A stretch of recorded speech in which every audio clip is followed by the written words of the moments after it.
bakhala ngokuthi idumbu zabantu abaseyidakamizweni ziyashesha ukonakala, asifani nesidumbu somuntu ongenazo izidakamizwa emzimbeni wakhe. Siyashesha ukonakala, even iphunga esiba nalo asifani nesomuntu obekade engekho ezidakamizweni. So njengamanje abasakhona ukuthi behlale isikhathi eside nabantu.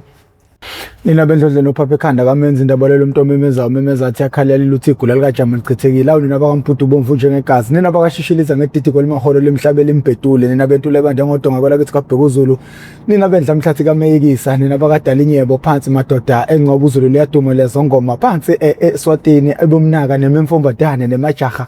Siyabingelela kuzona zonke izifunda la ukufinyelela khona lo mbukiso yaluyalo. Lo bingelelayo nguProfessor Ngwamkhize, ngidabula phansi kwaNongoma esigodini sapho umthetho sohlangothini kaMandlakazi. Mawuqala ukuba ingxenye yohlelo lethu oluchungechunge le oyethameli How I Ended Up in Drugs, okuyingosi angaphansi kwesitebele iMPTV1 lapho esilanda khona abafowethu nodadewethu abavele ngeshiya ezidakamizweni abasuke bezosilandisa kabanzi ukuthi bawela kanjani ezidakamizweni. Lokho suke sikwenza malunga nangqono ukuzama ukuqwashisa umphakathi. Ngakho ke mawuqala ukuba ingxenye yohlelo lethu, uma ngabe usibuka ku Facebook sifollowe, uma ngabe usibuka ku YouTube subscribe, uma usibuka ku TikTok ungasifollowa, njalo njalo kuzona zonke izinkundla zokuxhumana ukuze uzothola zonke iziqephu esinethulela zona ngeindaba zezidakamizwa. Kungabe ukushona kwabafowethu, kungabe inanoma ngani nje ngezidakamizwa. Bafowethu sithathe isinqumo nginokuthi ke mina benginokuthi thina njenge MPTV1 uma kushona umuntu esike sasebenzisana naye, ngathatha isinqumo sokuthi ngizomposta, and ukwenza lokho sekusize imindeni eminingi emndenini engaphezulu kwa100 eshonelwe izingane zawo emgaqweni eseyidakamizweni zabantu esike sasebenza nabo. Abawu98 babo bangcwatshwa imindeni yabo, mhlawumbe babili abangakaze bangcwatshwa imindeni. Ngokuthini na? Ngokuthi indaba yomuntu oseyidakamizweni iyinto ongeke uzuyiconfirm futhi into ongeke uzuyiqonde. Engafika sizosebenza naye la namhlanje uthola ukuthi usahlala eDalton or uhlala eMakethe or uhlala ePoint. Impilo yomuntu oseyidakamizweni iyagcogconga, akahlali ndawonye. That is why ngisho eseba nenkinga uthola uzokwehlelwa inkinga esekugcogcomeni noma esehlala endaweni enje, because lapha bahamba khona bahambe benza amacala, bahambe bona, or uma ukuthi lapha ahleli ngakhona kusaphanteka ahlala mhlawumbe egcine esewumuntu owonayo lapho asuke ahamba ohlala kwenye indawo. So njengoba ngithi ebantwini abawu100 abawu98 imindeni yabo ikwazile ukuthi bangcwabe, mhlawumbe babili kuphela esingakwazanga ukuthi imindeni yabo igcine bangcwaba. Ngalezo zimo ke zokuthi ongashonelanga ngaphambi kwamehlo ethu kuba nzima ukuthi simthole, sikwazi ukuthi sazise abantu, sazise nomphakathi ukuze ugcine umndeni wakhe umngcwabe ngesizotha. So njengamanje siyabona ukuthi uma silokhu sibaposta abantu abashonile, sigcina thina sijubhelwa ngamatshe, kugcinwa kunezinkulumo ezibhlungu ezibhekana nathi. Inkulumo yokuqala nje ayengiphathe kabi ukuthi njalo mangiposta umuntu eshonile ilembuzo ethi Professor, yini umuntu anela ngafika kwi-show yakho bese kuyashona? Itshelani leyo nto leyo? Itshela ukuthi thina njenge MPTV1 mukhulu umsebenzi osasihlalele ku100%, mhlawumbe umsebenzi thina esisawenzile ukuqwashisa abantu u20%. Okusho ukuthi uma kuzoshona umuntu oseyidakamizweni bese kuba nomuntu obuza ukuthi yini enele ngafika lapho umuntu ashona, shuthi thina lento esiyenzayo ukuqwashisa abantu ngezidakamizwa ukuthi izidakamizwa ziyabulala, izidakamizwa ziyingozi empilweni yomuntu, shuthi yena ekhanda lakhe akakuthathi serious lokho esisuke sikukhuluma la. Okwenza ke sibone ukuthi umsebenzi esiwenzayo kusekukhulu ekudinga sikwenze ebantwini, kusekuningi ekudinga sikufake emqondweni yabantu ukuthi bekunderstand ukuthi akuyona icontent lesiyenzayo, kodwa ngempela izidakamizwa ziyingozi empilweni yomuntu. Uma umbona umuntu efika la sikhuluma naye uzokuthiwa kusasa akasekho, yebo izidakamizwa zinjalo, iyona into esinikhuzela yona, iyona into esiqwashisa ngayo leyo. So wena uma sekuzokwenzeka isigameko sokuthi umuntu afike la bese ke yashona, bese ke wena uphinde ujukela mina ngamatshe, mina ngithi ngizama ukusiza, yingakho isizulu esihle sithi umlungisi usithelisa isilo.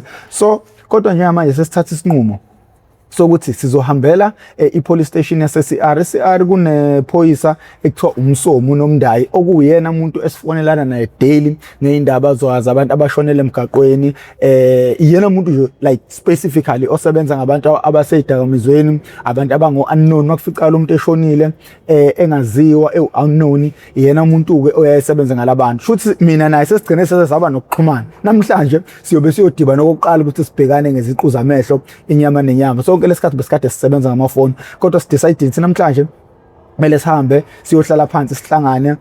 Into-ke mina isinqumo esengiphume naso njengamanje ukuze ngiyivikele noma abantu baqonde kangcono inkinga ebhekene nesizwe ngendaba yey'dakamizwa ukuthi akusibona kuphela abantu bethu abashonayo.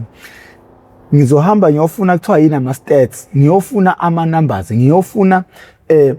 ngifuna i-history yabantu abashonele la eThekwini emgaqweni bese ey'dakamizweni abango-unknown. Into okumele uyazi uma kunomuntu ekuthiwa unknown, wowazi lowo muntu ukuthi umndeni wakhe awumngcwabanga. Futhi makuthiwa thina sino-unknown aba-1000, ama-numbers ngizofike ngezwe khona ngwazi njengamanje. Makuthiwa thina sinabo-unknown aba-1000, leyo nto ikutshela ukuthi sinabantu aba-1000 abangafihlwanga imindeni yabo, abangangcwatshwanga imindeni yabo. Mina ngiyazinikela inyanga nenyanga sengizohamba ngiye police station ngiyofuna ama-numbers ukuthi kule nyanga kushona abantu abangaki, kungabe sisebenzile nawe noma ngabe sisebenzanga nawe. Into engenza ngingakwazi ukuthi ngidile nabantu engingasebenzanga nabo, 1, ngisuke ngingayazi imindeni yabo. 2, ngisuke ngingawazi amagama abo. Umuntu uma eke wabhalwa njengo-unknown, wathathwa imoto ey'dumbu lavulwa i-docket as unknown, khohlwa. Ngisho usungafika umndeni wakhe, ngisho sesingazama konke okusemandleni, kusuke sekunzima ukuthi agcine lowo muntu afihlwe umndeni wakhe. Enye into eyinkinga lapha ePhoenix, lapho khona isiphetho esiphelela khona, bakhala ngokuthi iy'dumbu zabantu abasey'dakamizweni ziyashesha ukonakala. Asifani nesidumbu somuntu ongenazo iy'dakamizwa emzimbeni wakhe, siyashesha ukonakala. Even iphunga esiba nalo asifani nesomuntu obekade engekho ey'dakamizweni. So njengamanje abasakhona ukuthi behlale isikhathi eside nabantu ababathatha emgaqweni abango-unknown, okwenza ukuthi-ke isingashona ingane yakho namhlanje ibhaliswe as u-unknown, 5 days later ithathe mhlawumbe uhulumeni ayoyifihla ngendlela bona benza ngayo. Usuyakuthola ukuthi ingane ishonile, usuyabuya-ke manje uzosho idate ukuthi hhayi ushone ngosuku oluwukuthi ngesikhathi esiwukuthi endaweni ewukuthi. Cause enye into eyinkinga lapha eThekwini kunemingcele, imingcele kodwa engabonwa ngamehlo enyama, imingcele ekuyimap yalitheko. So yabo nje mawuqala use-Albert Park, e-Albert Park ihlukaniswa umgaqo. Umuntu oshonele ngapha komgaqo lowo muntu usetshenzwa uDurban Central, umuntu oshonele ngapha komgaqo usetshenzwa uMbili. So manje indawo encane engaka, kodwa manje uma nje ikhanda lakhe likele wathi mayeshona umzimba wagamanqa ngapha, omunye wagamanqa ngapha, sekuyilabo abafike kuqala ke mhlawumbe abazomthatha kube yibona aba-own dockets lakhe. Kuyikuthi-ke nabo-ke nawo amaphoyisa akhathele indaba zokushona kwabantu abasey'dakamizweni, bonke abagcina sebey'hlangula. Yikho-ke isidumbu mhlawumbe sigcina sesihlala 3 days, sihlala 4 days, cause lapha abakhona labantu lapha ababhemela khona noma lapha ababaningi ngakhona isemngceleni. Kodwa umngcele ongeke uwubone ngamehlo enyama, akungeke usho futhi ukuthi uyapha empilo uma usulapho, cha. Umngcele owubona mase kuqala umuntu enenkinga eseshonile ukuthi hey, lo muntu ushonele embili, so icala lakhe lizosetshenzwa umbili. Nento-ke le igcina uthi umndeni mawusufika uzofuna ukuhlonza mhlawumbe isidumbu noma usuzwile ingane yawo ukuthi ishonile, bagcina sebentanta-ke lama police station. Iyaqala i-CR itshatha hayi mhlawumbe lelo daba la sengathi umbili bayahamba bembili nakhona umbili babakhomba lapha cause asuke ngekho ama-details awungqo ukuthi sizothi uProfessor Mkhize lo shonile la. Kuba lula manje ukuthi umuntu ufike kwashiwo ngesikhathi esisoshonile. So umnqobi enye into aseyifakile koza kwabo uthi umuntu mayeshona mbhalise noma ngegama elirong, just kube nento okuzobanjelelwa kuyona ukuthi okay, cause emgaqweni akubizwana ngamagama ngempela, babizana ngoMasiliva, babizana ngoMudezi, babizana ngoNtshebe, babizana ngoMagolide, babizana ngoScarface, amagama abo lawo. So umuntu kuhamba azagcina ashone bengamazi igama lakhe langempela. Ethi mase ethule selele lapha phansi ayisekho ke indlela manje abazoyisho ukuthi hayi cha usibani bani. So umnqobi into aseyitshalile ke kubona uthi bafowethu mawuthi khona umuntu oshonayo zamani ngakho konke okusemandleni ukuthi kube negama enembhalisa ngalo ukuze makufika umndeni wakhe sizowutshela uhambe uyomfuna ngalelo gama, because once wezobhaliswa wona as unknown into yakhe isuke isinzima kakhulu. So sekufana nemoto ebhekwayo ekade ine tracker engasena tracker esibhekwa nje ngomsaka kaNkulunkulu. So sizohamba ke namuhla siyofuna ama numbers sizowethula inyanga nenyanga, kodwa ngifuna ningibethele ukuthi mangizanga nama numbers swapha ama numbers owatho uzoza nawo ngaso sonke isikhathi mangithola isikhathi sohamba sema police station siyofuna ama numbers, ngoba abantu okuyibona baphethe izwe ngeke beze benitshele ama numbers, ngoba uma bezonitshela ama numbers abantu abashona ngenxa yedakamizwa lokho kuzosusa umsindo ukuthi abasukumele ngani idakamizwa. So sengikubonile ke mina ukuthi okungenzeka laba bebekade bengijukela ngamatshe uNkulunkulu befuna khona ukuthi kuze kufike kulesi sigaba lesi sokuthi abe khona umuntu ozonitshela ama numbers ngezidumbe ekhishwa izidakamizwa, ngezingane ezingangcwatshwa ngenxa yedakamizwa, kunemndeni ehleli eyazi ukuthi ingane zawo isakhona isaphila kanti ingane zabo ayisekho kade zashona zeze zangcwetshwa uhulumeni. Konke ke kodwa lokho ke siyakusukumela njengamanje hamba nathi sesibheke eCR lapho khona ngiyohlangana khona noNomdayi umfo kaMsomi, kuyikuthi ke ngeke ngize ngimshuthe indaba amaphoyisa ayivumelekile ukuthi ashuthe mhlawumbe akhuluma, kwathi wabakhona abantu abakhulumela amaphoyisa uma kunento edinga imedia. So sizokuhlonipha ngakulolo hlangothi, but ngizohamba ngekhona ngizobe ngihamba nani nina bendlendle nophapha ekhanda amenzi balawulela umuntu omemeza athi yakhalela uthi igula lika Jamal Chithekile nina bakwaMphuthu Bomvu njengegazi. Njengoba besishilo ukuthi sohambela eDurban Central ukuyofuna ama stats noma ukuyofuna izinombolo noma ukuyofuna ama numbers abantu abashonele emgaqweni, kodwa ke sesifike sathola okunye engicabanga ukuthi ikhona okuzoba impendulo esizweni. Sifike ezindiza kodwa nje siphuma sibhocobele. Yabona uma uzohlangana nabantu okuyibona abaseqhulwini noma okuyibona abangabahambi bendlela lapho kunephoyisa ekuthiwa uNomdayi bafuthi bakhona abantu abasebenza emhlabeni abasebenza imisebenzi enzima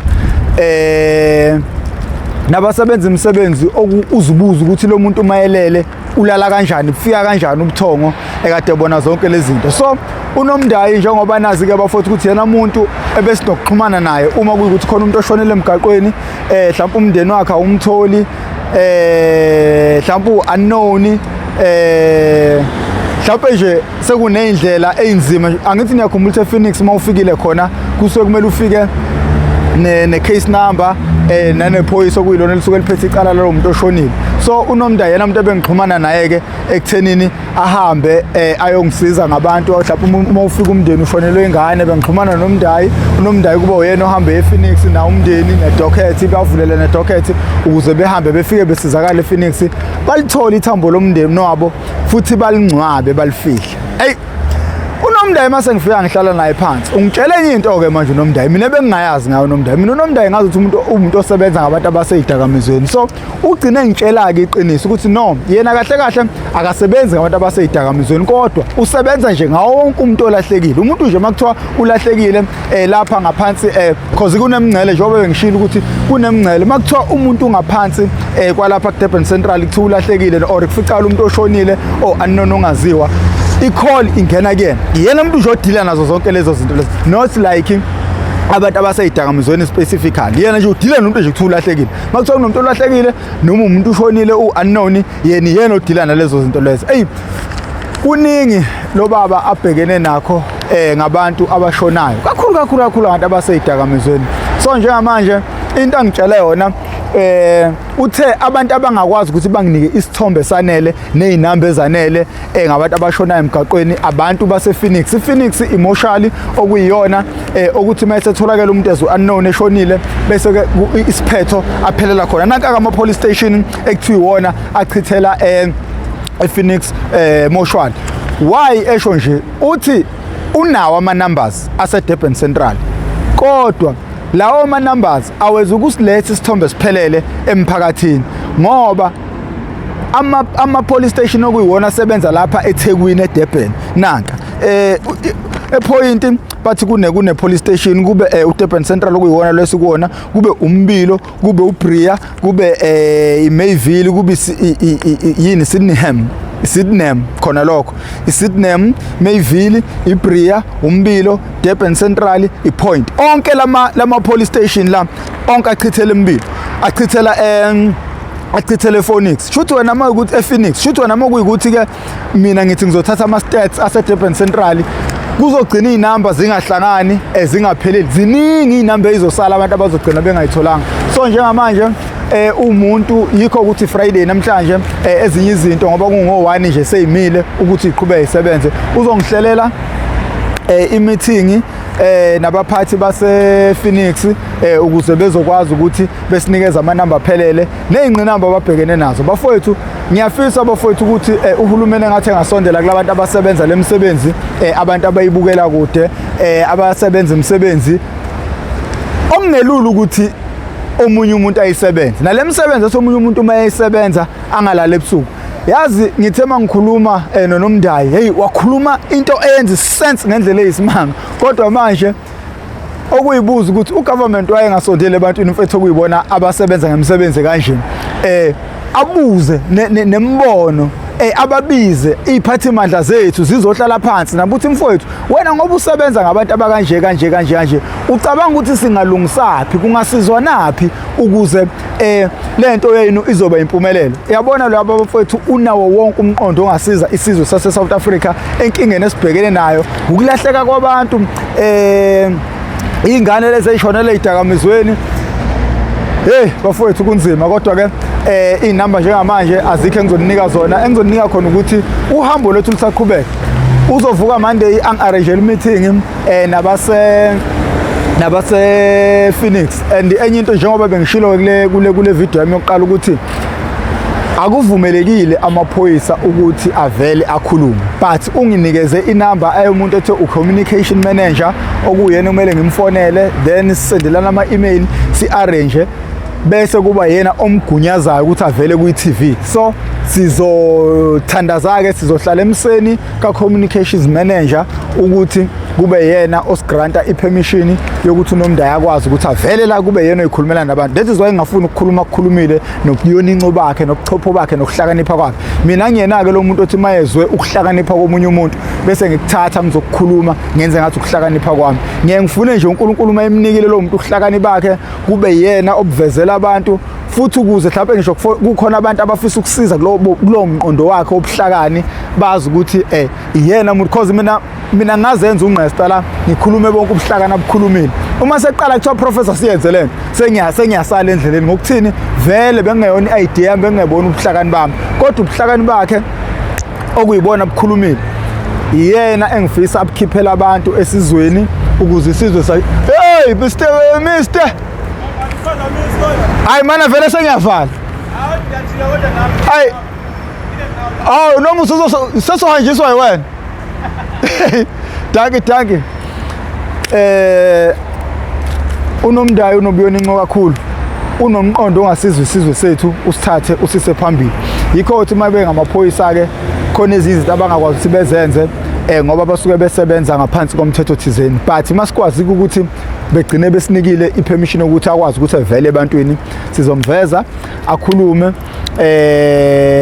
athuleke nalobuhlakane nobubuyoninco esibufice kuyena nengicabanga ukuthi bungasiza umphakathi kakhulu. Le nsizwa engibingelelayo enye insizwa eyiphoyisa esijwayelene nayo kakhulu, sinokusizana ngendlela zokuthi makukhona izinto eyidinge ngalowo mthetho ngingabe sengenza izinto ngendlela e-wrong, kodwa abantu engeke ngibuze kubona ukuthi uma isimo sikanje kumele kwenziwe kanjani. Bafowethu ningakwazi ukuthi ningisizele esimene esinjengalesi. Sibona abantu abakwazi ukuthi belekelele laba ngixolisa ukuphazamiseka nokuthi ngithi ngikhuluma bese ngiyanqamuka. Igama lami uProfessor Ngwamkhize, ngidabwa phansi kaNongoma esigodini sapho ngithetha sohlangothini kaMandlakazi. Uma uqala ukuba ingxenye yohlelo lwethu le ethameli how I ended up in drugs okuyingosi engaphansi kwesitebeli MPTV1 la sibiza khona abafowethu nodadewethu abavele ngeshiya idakamizweni. Lokho sikwenza malungana nokuqwashisa umphakathi, kodwa njengamanje sifuna ama-numbers, sifuna ama-stats abantu abafayo la bephelele ePhoenix ngenxa yedakamizwa, nabanye-ke abasuke belahlekile ke mhlawumbe, abanye-ke umuntu mhlawumbe kuse egwaziwe uthola ukuthi ubebanje inkunzi noma bekunjani. Ngitholile ukuthi izinto zonke lezi ubhuti adila nazo akukhona kuphela ukuthi udila nabantu abaseyidakamizweni, ngakho-ke sengcenga